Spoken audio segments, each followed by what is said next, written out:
তুমি কি করেছো পাপা? নোনা করেছে। মাম্মা বকছে, তুমি কি করেছো? নোনা করেছে বিছানা। বিছানাটা তুমি ক্লিয়ার করোনি?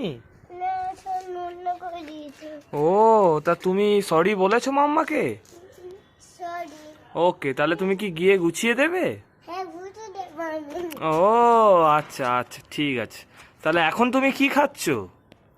আমি কিচ্ছু খাচ্ছি না। এই, তোমার মুখ চলছিল এক্ষুনি। অ্যাপেল। এই তো, ও বাবা, একা একা অ্যাপেল খাচ্ছো? মামা খাই দিচ্ছে। ও, অ্যাপেল খেতে তোমার ভালো লাগে? হ্যাঁ। অ্যাপেল অ্যাপেল খেতে তোমার ভালো লাগে? হ্যাঁ। ও আচ্ছা, তোমার কি এটা ফেভারিট ফ্রুট? ও আচ্ছা, তুমি অরেঞ্জ খাও? হ্যাঁ। ও, অরেঞ্জ জুস তোমার ভালো লাগে? হ্যাঁ। আচ্ছা, ঠিক আছে ঠিক আছে, এবার কি খেয়ে দিয়ে তুমি ঘুমোবে? হ্যাঁ। ও আচ্ছা তুমি আচ্ছা। কিছু বলো।